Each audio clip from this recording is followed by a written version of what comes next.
महाराष्ट्र में गिलियन बेरे सिंड्रोम यानी कि जीबीएस से पहली मौत की पुष्टि हुई है। देश भर में कोरोना और एचएमपीवी के डर के बाद एक और बीमारी ने लोगों को टेंशन में डाल दिया है। इसका नाम है गुलियन बेरे सिंड्रोम। सोलापुर में जीबीएस से एक मरीज की मौत की भी खबर सामने आई है। पुणे में जीबीएस से संक्रमित 15 मरीज वेंटिलेटर पर हैं। कई अस्पतालों में इलाज करा रहे 101 मरीजों में से 16 वेंटिलेटर सपोर्ट पर हैं। इनमें से 68 पुरुष हैं और 33 महिला हैं। गुलियन बेरी सिंड्रोम यानी कि जीबीएस, आजकल आप देख रहे होंगे टीवी के स्क्रीन पे इसकी काफी चर्चा है। तो ये क्या है? पहली बात तो ये एक न्यूरोलॉजिकल डिसऑर्डर है, एक ऑटोइम्यून डिजीज है, और सिंपल भाषा में बोलें तो कि हमारी इम्यूनिटी हमारे बॉडी को अटैक कर रही है और जिससे हमें हमारे बॉडी के मसल्स वो धीरे धीरे डीजेनरेट हो रहे हैं एंड लीडिंग टू पैरालिसिस, चाहे वो हमारे लिम्स के पैरालिसिस की बात करें, रेस्पिरेटरी ट्रैक की पैरालिसिस की बात करें, and further it may lead to death. तो लेकिन अब सवाल आता है कि अचानक ये बीमारी यहाँ कैसे आ गई? अचानक नहीं आई है ये बीमारी, ऐसे तो ये बहुत पुरानी बीमारी है और लेकिन बहुत रेयर। लेकिन हाँ, ये बात जरूर है कि पिछले 3-4 साल से इसकी तादाद दुनिया भर में और भारत में बहुत बढ़ गई है। और रहा सवाल टेलीविजन के स्क्रीन पर अचानक क्यों आई है? हाँ, ये है कि टीवी के स्क्रीन में अभी रिपोर्टिंग हुई है या जिस तरह से प्रोपेगेंडा मीडिया करती आई है, एक एक मुद्दे उठा के उसको ऐसा दिखाते हैं जैसे कि वो अचानक अभी आई है। ये अभी नहीं आई, कब आई, क्यों आई? इतने सारे लोग क्यों आजकल जीबीएस के शिकार है, यानी कि गुलियन बेरी सिंड्रोम, या अचानक हालत बद से बदतर होती जा रही है, कमजोरी हो रही है हाथों में, पैरों में, सांस लेने में, एंड साथ ही साथ लीडिंग टू डेथ। इसको समझते हैं जरा। ये होगा, ये मैंने आपको 2020 में बताया था जब वैक्सीन, कोविड वैक्सीन आने वाला था, और 2021 6 जनवरी यानी कि वैक्सीन आने से कुछ दिन पहले मैंने किताब रिलीज की, one question that can save your life, और इस किताब के पेज नंबर 163 में जाएंगे तो वहां क्लियरली मैंने स्टेट किया कि ये वैक्सीन लेने से पैरालिसिस, न्यूरोलॉजिकल डिसऑर्डर और डेथ हो सकता है।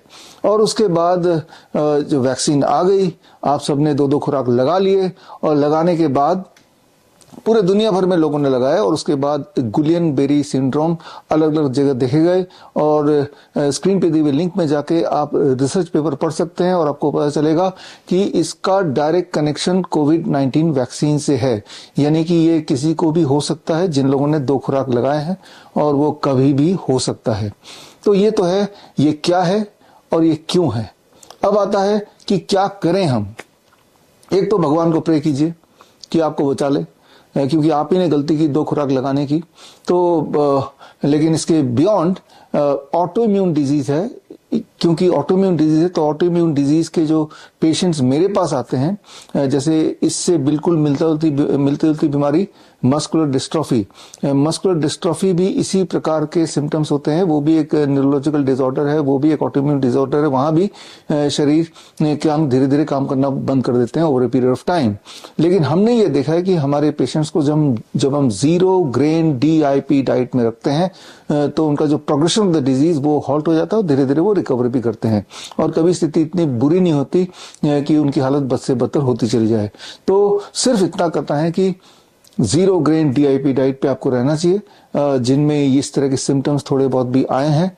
और 0 ग्रेन DIP डाइट जिनको समझना है बड़ा आसान है, मेरी किताब world's best the DIP diet, इस किताब में पूरी तरह से मैंने इलोबरेटली बताया है कि 0 ग्रेन DIP डाइट क्यों लेना है, वो कैसे लेना है, 0 ग्रेन आटा कैसे बनाना है, उसकी रोटी कैसे बनानी है।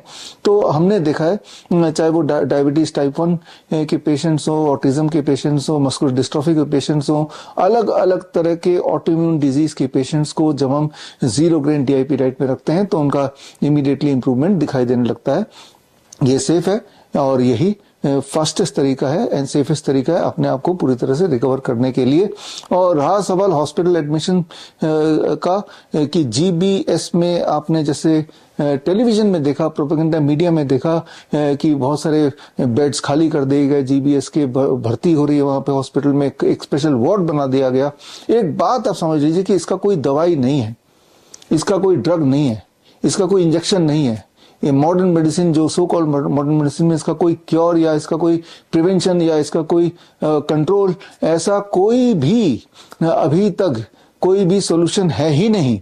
लेकिन जब इस तरह के पेशेंट हॉस्पिटल जाते हैं तो उनके ऊपर एक्सपेरिमेंट होता है, उनके ऊपर इम्यूनोथेरेपी का एक्सपेरिमेंट होता है, उनके ऊपर वेंटिलेटर डाला जाता है, जिससे एक पेशेंट की हालत बद से बदतर और तेजी से होती जाती है।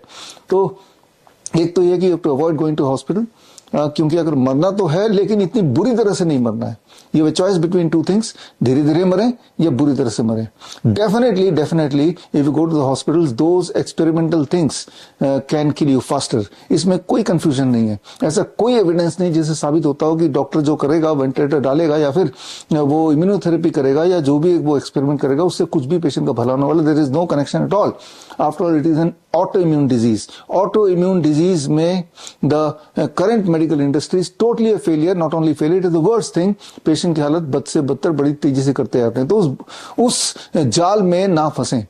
और तो करना क्या है, सिंपली बी ऑन, जो मेरे हिसाब से जो मैंने रिजल्ट देखे हैं, 0 grain DIP डाइट, या फिर आप अपने शहर में नजदीकी डॉक्टर BRC clinic@home में जाइए और हमारे जो एक्सपर्ट्स हैं उनसे सलाह लीजिए, वो बता देंगे क्या है ये diet, and then you can B